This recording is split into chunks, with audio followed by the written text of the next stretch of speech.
Hey folks, it's Professor Blowers here, and we're going to walk through the first grader assignment for Microsoft Excel together. So you should be able to see my screen. And so the first thing you'll want to do is you go to this website up here, My Lab IT, and go ahead and sign in. I have it bookmarked. I've got my Canvas, and I have my Lab IT bookmarked up here on Chrome. And I have it saved, so all I have to do is click to sign in, and I keep this bookmarked. Here's our class. This is how we get the grader files downloaded.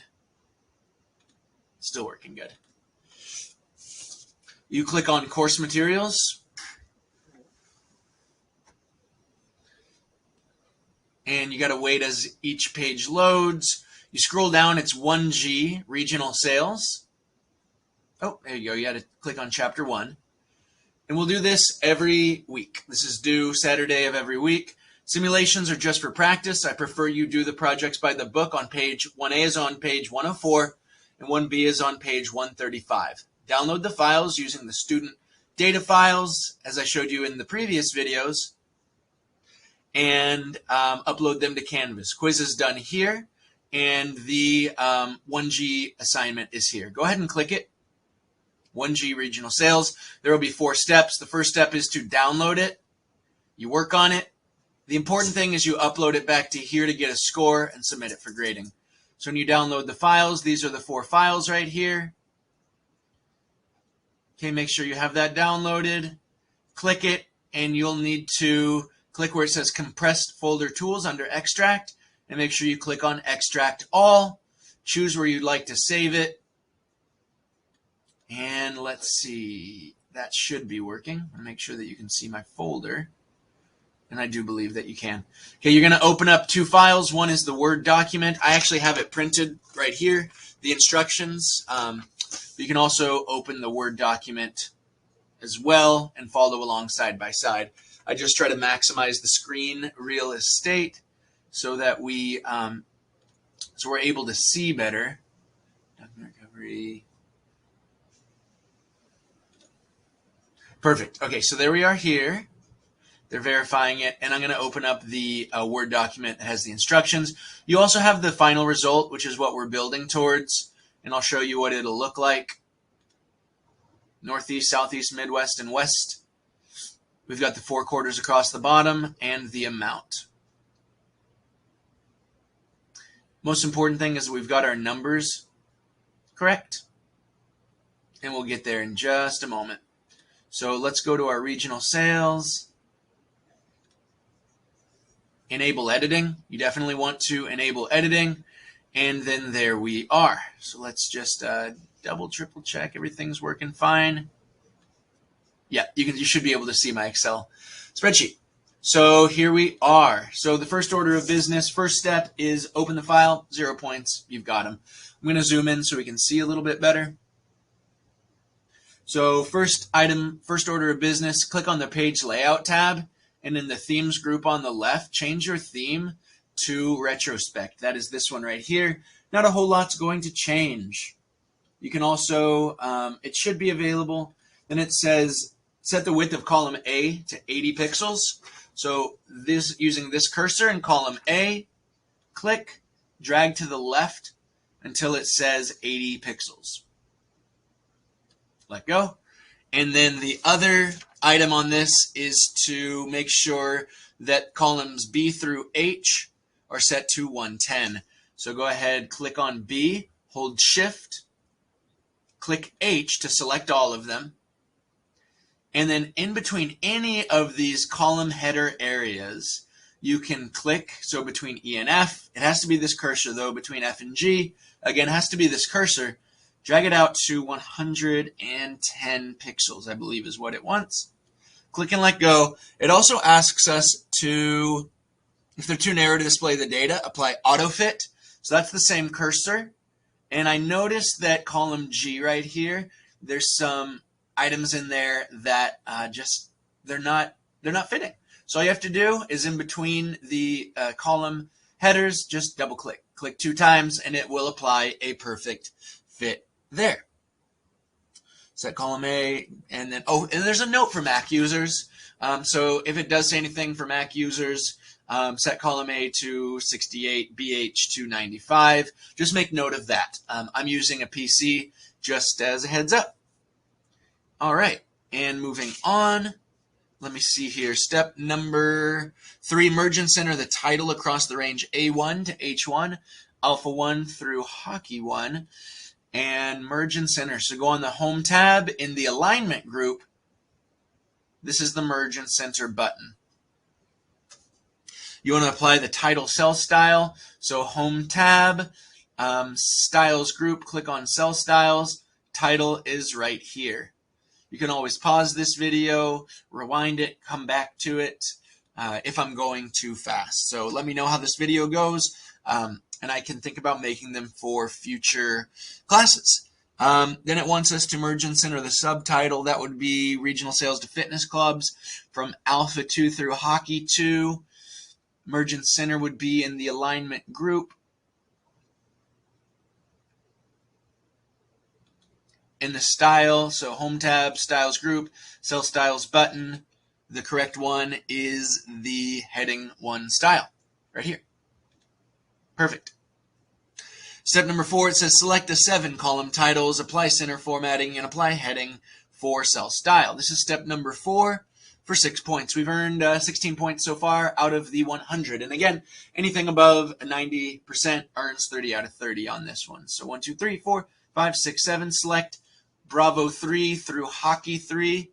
All of your column titles, apply center formatting. Home tab, Alignment group, center formatting, and apply heading for cell style. So Home tab, Styles group, click Cell Styles, and it was the heading for cell style, as you see here. All right, on to step number 5. By using quick analysis tools, sum the quarter 1 sales, copy the formula across for the remaining quarters. And then the quick analysis tool formats totals in bold. Okay. One thing I'm going to do too, in the A column, we're going to auto fit the A column so we can see all of the regions. Perfect. All right, so here's what it wants us to do. Sum the quarter 1 sales. There's the button up here. This is sum in the Home tab editing group. And that'll sum up all of those. You can press enter. There's our numbers. I'm just going to make sure I'm not skipping anything. If any columns, yeah, we should have done that auto fit in step number 2. So make sure that all the columns are auto fit. Perfect, perfect. Step number 5, sum the quarter 1 sales. Copy the formulas across for the remaining quarters. Use the quick analysis tool, formats the totals in bold. So if it doesn't have them already, we can do it ourselves. So click here in the bottom right, drag across. Let's just make it bold for now, manually. Okay, select the Northeast sales for the 4 quarters. Northeast sales for the 4 quarters, 1, 2, 3, 4. There's our quick analysis tool. Okay, you can also access this by holding Control Q. And from here, you're going to select the second sum option. So click in.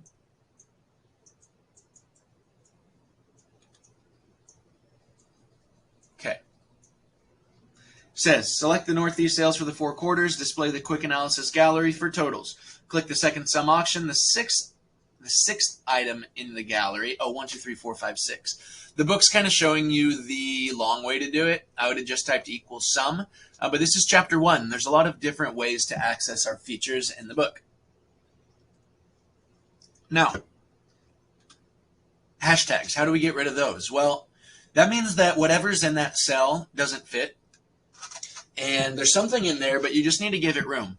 And AutoFit will fix that. So we've been doing it a few times today, but I also want to show you that this fixes the error when you have the pound symbol or the hashtag. So just go up to the column heading area, double click, and there's our number. Okay, that looks right. Quarters, and displays the column selection in yellow. Copy the formula down through F7. So when it says copy the formula, you want this plus sign or cursor. click and drag from Falcon 4, F4 down through Falcon or F7 for a total of 2.5 million and change. Just want to pause to give everybody a chance to look at their numbers. And another note for Mac users. All right, step number 7, the accounting number format to the first row of sales figures and to the total row. First row of sale figures, hold Control. So, okay, let me start from scratch. Click B4, click and drag through Falcon 4, Bravo 4 through Falcon 4, let go. Hold your Control button on your keyboard, on the bottom left preferably. Hold Control, click B7, Bravo 7, drag across to Falcon 7, and let go. This is step number 7, just a heads up. Apply the accounting number format to the first row of sales and to the total row. That's the $ home tab number group. There's your accounting number format. Apply the comma style to the remaining sales figures. And that would be Bravo 5. The range is going to be B5 through F6, the one that I have selected currently. Making sure we're all on the same page here. Great. Looks like everything's going smoothly. And you apply the comma style. That's 2 to the right of the accounting number format, pardon me. This is your percentage style. So if you have decimals, we get to percentage style when we get to percentage of total sales. But then what you do is you do the comma style for the remainder. Format the totals in row 7 with the total sales style. Row 7, that would be here. And cell style, home tab, styles group, cell styles button. And the total one is right over here. I'll hold it for just a moment.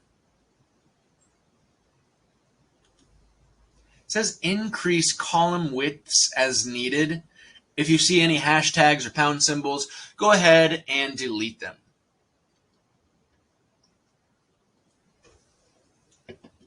So make sure that your numbers, your screen looks like mine. Next step's going to be important. We've got the Northeast, Southeast, West. Well, my family is from the Midwest. My mother and father met in Illinois. My grandmother still lives in Illinois. So why don't we go ahead and include the folks in the Midwest? So step number 8, we're on a roll. So good job today. Insert a new row 6 with the row Midwest. So go ahead. Where would we click? Would it be here? That's right. I'll Control Z. Click on the 6. Click on the row heading area to display this cursor. Right click and then click the insert button to insert a new row 6. Anytime you see a bold, like in our instructions, it tells you that you need to type something. So Midwest, type Midwest in cell A6, Alpha 6. Midwest, press Tab. The Tab button takes you horizontally, whereas the Enter button will bring you down vertically. So we're now in Bravo 6, cell B6, and it looks like we've got to do some data entry. So go ahead and feel free to type in and make sure your numbers are correct here. Also, one of the best parts of Excel, notice how as you type in these new numbers, your totals should automatically change. All right? So first order of business, the first quarter will be 110,985.45, 110,985.45, and then press Tab. Notice, not only did cells Bravo 8 and Falcon 8, well, not only did cell Bravo 8, B8 change, but also F8 changed because our total sales for all regions and all quarters is based off of all of the regional and quarterly sales. So just notice, and the book will say this a lot for the A projects and the B projects, I want you to notice what happens with the numbers. The book wants you to notice what you're doing with the numbers, okay? So if you see in the book it says something like, notice this or that, or notice something going on, when the book says notice, it typically means it wants you to just key in on something and to notice if anything has changed or differed. It doesn't necessarily mean you need to click something or do something. It's just saying, hey, here's what we just did. And another thing from the book is it will force mistakes. it'll make you, it'll force errors and make you kind of clean up after them. So if it's like, why am I doing this if I'm only going to delete it, right? Why would I do this if it's not going to be seen or relevant to the end of the project? The purpose is to teach you. Okay, it's all a learning experience. So just a heads up on that end. But let's get back to the numbers, okay? So we're in Charlie 6, cell C6. Go ahead and enter 118,674.91. Tab, and notice how everything in row 8 changed, especially F8 and C8. Next number is 100,548.50, followed by 120,621.17. Now, copy the formula in cell 5 down to C6 to sum the new row. All you need to do is click in Falcon 5, F5, bottom right, so that this particular cursor displays. Drag down. Notice how the numbers will appear. Okay. Great. Everything looks splendid. I just want to make sure that we're all in the right spot. We're moving on to step number 9. We're about at the halfway point. Just a heads up, this is the halfway point. So the absolute cell reference, it says using absolute cell reference as necessary so that you can copy the formula in cell G4 right here. And we will get to this in the follow-up video. I just want to get to this point. In cell G4, construct a formula to calculate the percent of total sales for the region. Copy the formula down for the remaining regions. All right. So I'm going to put a pause on this and we'll start the percentage of total sales in the next video. We're going to start, by the way, we just finished up on step number 8. Next video is going to start on step 9. See you soon.